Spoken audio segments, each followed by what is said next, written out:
मम्मा भी हैदराबाद सिंध में और बाबा भी हैदराबाद सिंध में, और घर दोनों के नज़दीक नज़दीक थे।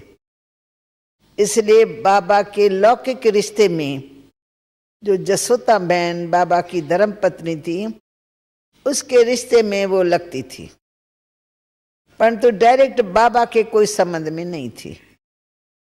बाबा उनको जानते थे और मम्मा भी जानती थी, परंतु जब शिव बाबा ने प्रवेश किया तो बात ही और हो गई। कल वो दादा लेखराज और आज देखो प्रजापिता ब्रह्मा, दिव्य साक्षात्कार होने लगे। तो जब दिव्य साक्षात्कार होने लगे तो ये बात शहर में फैल गई। लोग इसी आकर्षण के कारण बाबा के पास आने लगे। वही ऐसे कैसे होता है? तो घर बैठे भी बहुतों को दिव्य साक्षात्कार होते थे। तो मम्मा कुमारी थी और पास में ही रहती थी। तो मम्मा को जैसे ही पता लगा माँ के द्वारा, तो मम्मा ने आना शुरू किया। और जैसे मम्मा ने बाबा को देखा, बाबा ने मम्मा को देखा, वैसे बाबा ने एकदम, जैसे किसी का साक्षात्कार हो जाए ना, तो बाबा को एकदम स्मृति आ गई कि ये मेरी कल पहले वाली बच्ची है और यही सब कुछ संभालेंगी। और मम्मा को लगा ये मुझे मेरा सच्चा पिता, सच्चा गीता ज्ञान दाता मिल गया। तो मम्मा बाबा में, बाबा मम्मा में, दोनों ही समा गए जैसे प्यार में। फिर तो मम्मा रोज आने लगी। बाबा रोज एक गीत बनाता था, मम्मा को देता था, मम्मा तुम तर्ज निकालो, क्योंकि मम्मा गीत गाने में बहुत होशियार थी। स्कूलों में बड़े बड़े इनाम मिलते थे मम्मा को। तो बाबा ने भी मम्मा को सेवा में लगाने के लिए नित्य नया गीत बना करके मम्मा को देता था और मम्मा तर्ज निकाल करके सभा के बीच में गाते थे। तो मम्मा के गाने का जो रूप रंग था, वो गाना नहीं गा रही हैं, परंतु मम्मा के नैन चैन सब गीत गा रहे हैं। मम्मा के चेहरे से लगता था गीत मम्मा सुनाती रहे और हम मम्मा को देखते रहे, देखते रहे, देखते रहे। बाबा ने ओम की धुनी सिखलाई, तो उसमें भी मम्मा ने बाजे के ऊपर ओम का तर्ज निकाला। और जब सभा शुरू होती थी तो मम्मा गीत गाती थी या ओम की धुनी भी लगाती थी। तो इस आधार से हमारे सत्संग की शुरुआत हुई। और हम बच्चियां भी छोटी सी एज में थे, पड़ोस में मैं भी रहती थी, तो हम भी बाबा के घर में नज़दीक में आते रहे। तो मम्मा के गीतों के आधार पर हम कुमारियां भी मम्मा के साथी बन गई। हमको मालूम है मम्मा गीत गाएंगी और हमारे जैसी बहनों का मम्मा को साथ मिलेगा। ऐसे करते करते हम आगे बढ़ते गए, बढ़ते गए। तब तो हम मम्मा नहीं बोलते थे, परंतु कुदरती मम्मा के चेहरे में एक गंभीरता और मुस्कान, दोनों ही एकदम इकट्ठे दिखाई पड़ते थे। हर्षित मुख भी है और गंभीर भी है। जब मम्मा सड़क से गुजरती थी तो हम स्कूल की लड़कियां खड़े होकर मम्मा को देखते थे। ना मालूम क्या कशिश होती थी। मम्मा की पहचान कुछ भी नहीं है, वो स्कूल की लड़कियां स्कूल के ड्रेस में, परंतु दिल करता था नहीं इनको देखे। दोनों बहनें समान समान लगती थी, बाल लंबे लंबे, सूरत में दिव्यता भी, गंभीरता भी, और चेहरा मीठा मुस्कान वाला। ये तो मालूम नहीं था ना कल ही हमारी मम्मा बनेगी। खैर आते आते सभा में मम्मा आगे बढ़ती गई, बढ़ती गई, बढ़ती गई। फिर जब हम कुमारियां आती थी तो मम्मा के हाथ में कुमारियों की दिनचर्या और माताओं की दिनचर्या बहुत रहती थी। रहते हम घर में थे, पर रोज आना, रोज मम्मा हम लोगों को कोई ना कोई ऐसी मीठी शिक्षा देती थी जो हमारे घर में भी यूज में आती थी। क्योंकि हम बंदेलियां हो गई, जल्दी ये आवाज फैल गया कि जो ओम मंडली में जाता है वो फिर वापस नहीं आता है। ऐसा फैल गया जो लोगों ने हमको आने के लिए रोकथाम की। हमारे माँ बाप को कहा इन्हों को मत जाने दो। तो मम्मा शिक्षा देती थी कि तुम लोग आ सकते हो, कोई मना नहीं कर सकता है, परंतु तुम्हें प्रेम और ज्ञान से व्यवहार करो। जिद नहीं दिखाना है, हठ नहीं करना है, तो माँ बाप और भी तुम्हारे लिए समझे कि ज्ञान में जाके क्या सीखी है। उनको लगे कि वो जहाँ जा रही है वहाँ बहुत अच्छी अच्छी शिक्षा इनको मिलती है। उनकी सेवा करो, उनसे मीठा बोलो, वो कुछ गाली दे तो सहन करो, सामना नहीं करो। इस तरह से मम्मा हमको मीठी मीठी शिक्षाएं देती थी। तो हम बांदेलियों के दिल को भी मम्मा ने जीत लिया।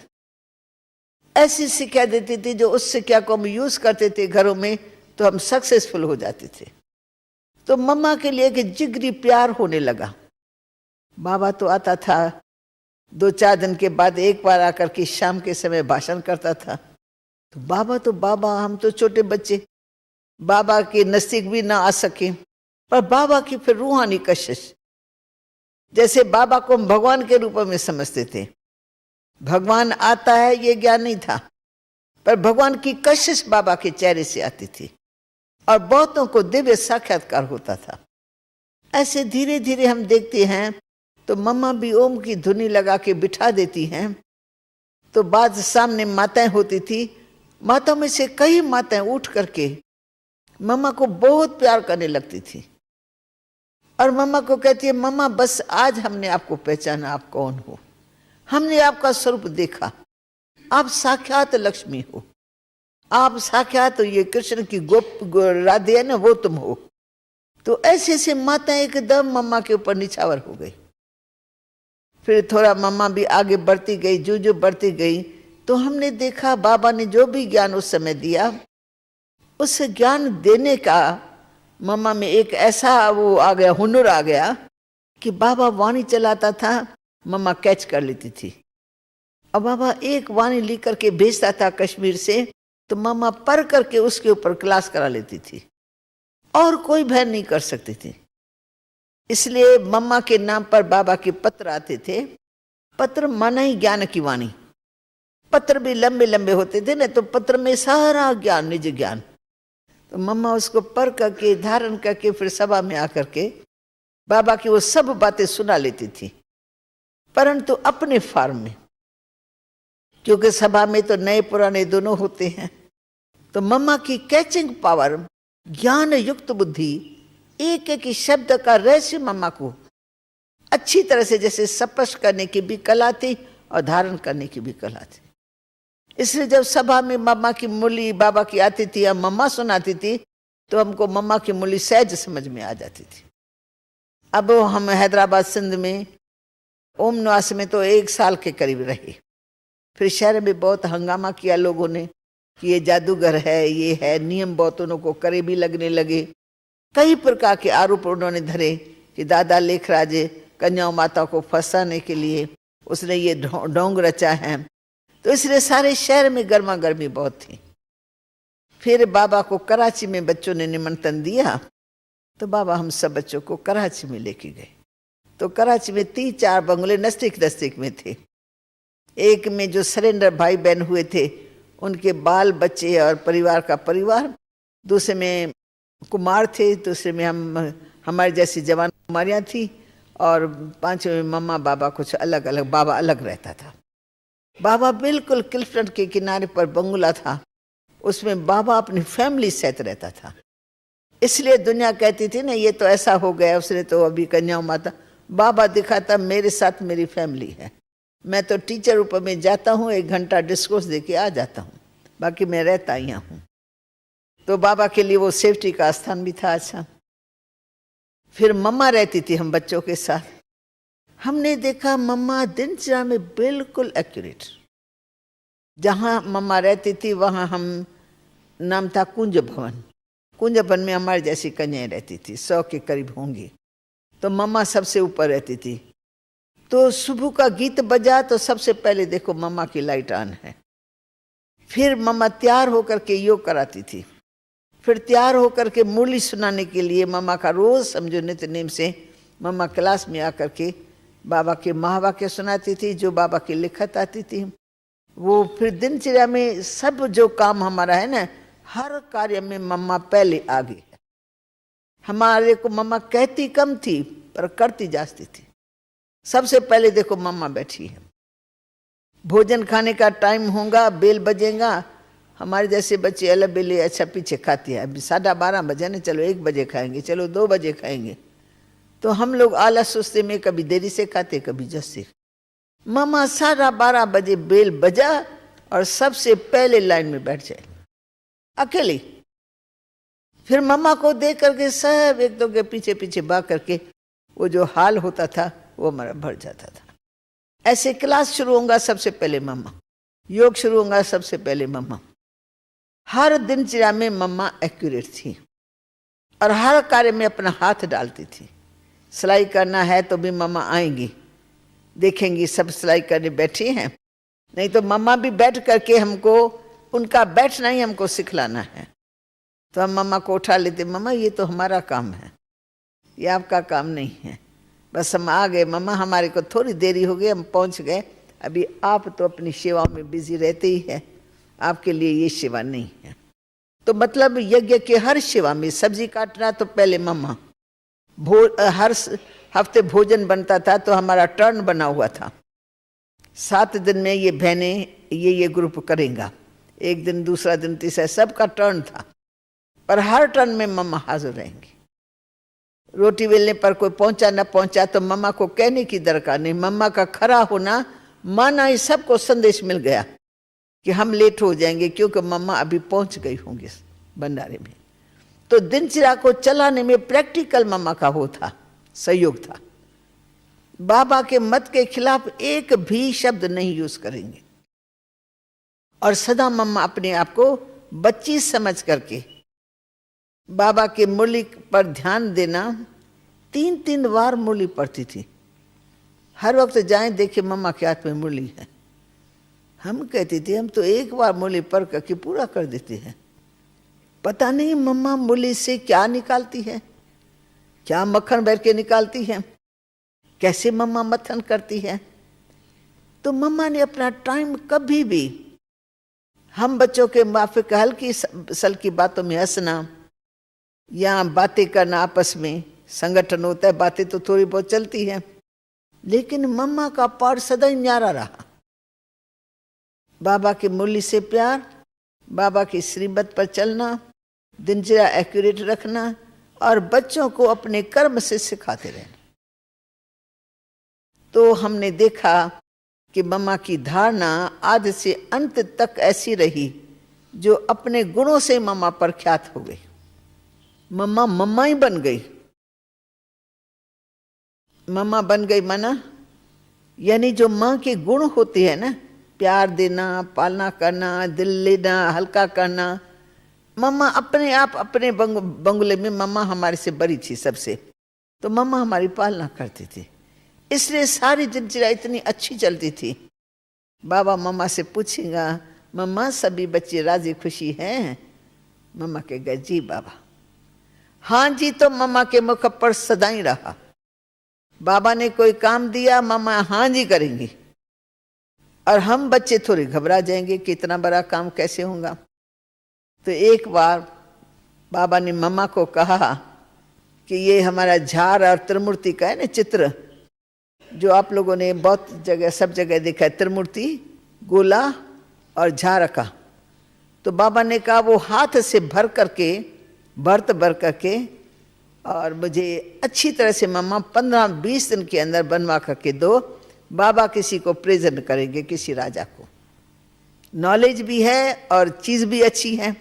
मम्मा 15-20 दिन के अंदर आप हमको ये चादर तैयार करके दे दो। मम्मा कहा जी बाबा। जी बाबा करके मम्मा ने हमारे ग्रुप को बुलाया कि बाबा ने ये काम दिया है, 15 दिन के अंदर करना है, रात दिन जागना भी पड़े तो भी जाग करके करेंगे। तो हम मम्मा को हंस करके कहने लगे, मम्मा रात्रि को करेंगे तो नींद आएंगी, तो सुई इधर की उधर चली जाएंगी।